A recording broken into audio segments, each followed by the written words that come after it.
everyone, welcome to another episode of Between the Desks. For those of you that don't know me, my name is Mrs. Smith, and I created this YouTube channel to help people pursuing a career in teaching and teaching. I first want to start off this video by saying thank you so much for helping me get to 100 spooky subscribers in the month of October. Now, November kind of came and went. Thank you. Thankful for all of you for not coming for me or roasting me because I didn't post anything. But a quick little shout out to my friend Michael Medina. He is a friend that I met at Cal State Fullerton, and he actually did roast me a few times. And he was always saying like, yo, where's the video? What's happening? I can't wait to see the video that you dropped this weekend. And I'm just like, and now we're in December. Can you believe it? I'm really excited that it's December because that means that I'm graduating. I will be graduating from APU with my Master's of Arts in Education and Learning and Technology and my multiple subject teaching credential. And so that kind of leads me into what this video is going to be about. It's going to be about the application process I went through to get to APU. So stick around. Let's have some fun.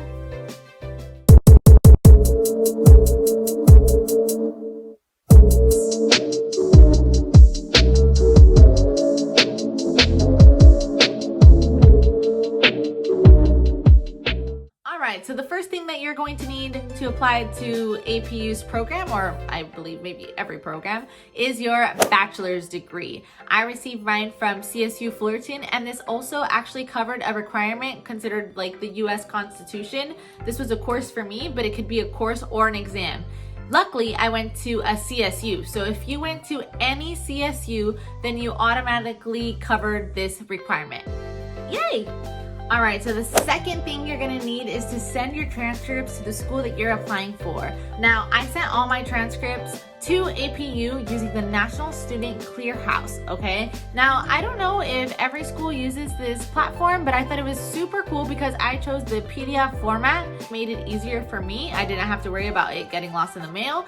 Number two, APU actually provided an email to send transcripts to, official transcripts.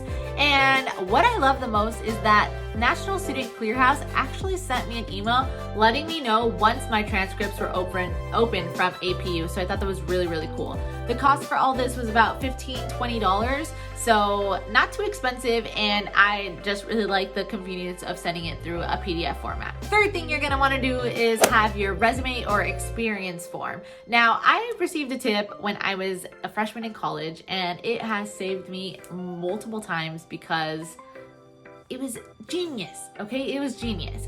They told me to have a master resume, which literally had every experience or job I've ever had in one document. This master document is awesome because it has everything I've ever done, right?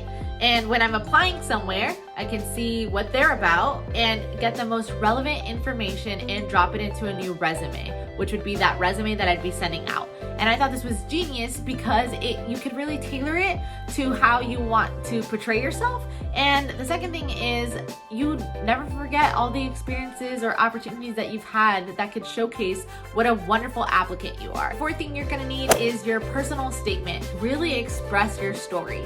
Don't look online and trying to find what sounds great or what you think the school wants to hear, because then when you go there, it might not feel like home, and it might feel like the place that you're supposed to be because you kind of lied about who you are, right? So I would definitely say explain who you are, what makes you so awesome. Explain your story, where you came from, your background. That's what they want to know, because essentially your background is also going to be helping your students, right? That was something that I really focused on in my personal statement, that I was a first-gen Latina graduate. Like, I was the first in my family to do that. And I mean, research has shown that students do so well when they can relate to their, teacher. Another thing is that I asked a few of my friends to look it over and tell me what they thought. And of course, you're not gonna change every single suggestion that they have, but it's nice to see where they're coming from and what makes sense to them and what stood out to them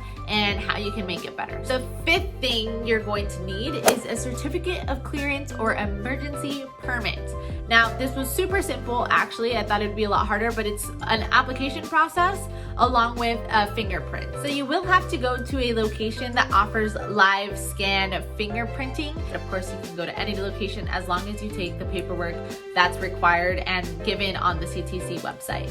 And then you have to do this online profile and application again on the CTC website, and that's $52.50. And essentially, it involves getting your fingerprints cleared through the California Department of Justice and the Federal Bureau of Investigation, just to make sure you're a baddie, but like not a baddie in the streets, like just like you're a good person, and you know, it's a professional fitness review is what they called it. And it's required for every applicant prior to getting any type of credential, permit, certificate, or waiver. So you need it. You got to get your fingerprints done. So make sure you did nothing bad, all right?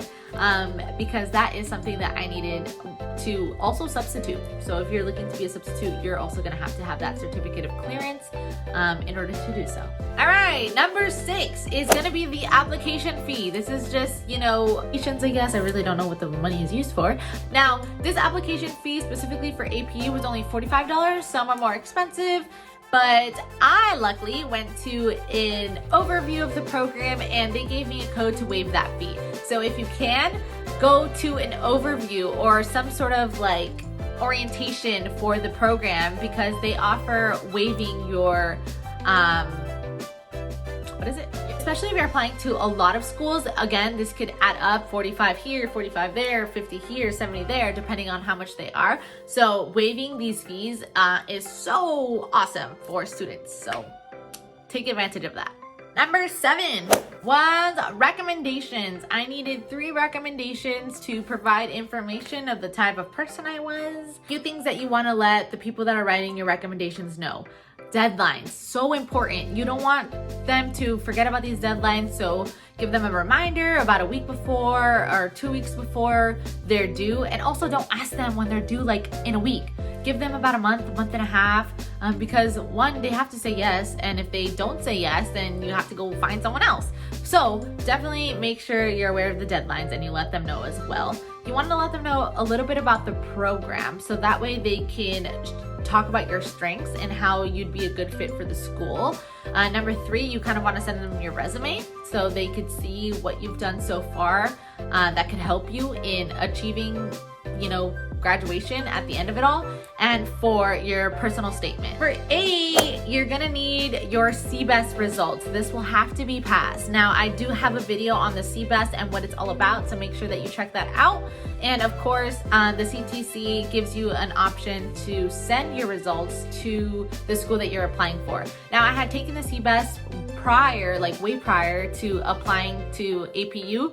So what I did was just send them over my passing results, and that was checked off.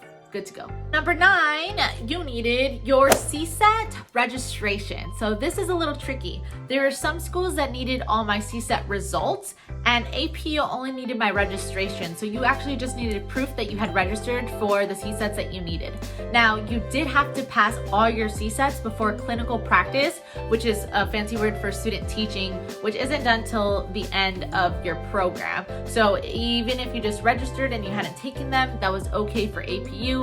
But again, that's not for every school. Like I said, I had finished my CSETs long ago. Again, there's another video on that. Please check it out. Like, comment, subscribe. And so I was in the clear. As soon as I saw that it needed my registration info, I just provided all my scores and I didn't have to worry about it anymore, which was awesome. So good luck if you're taking your CSETs. And the last thing I needed, number 10, was my CPR certification.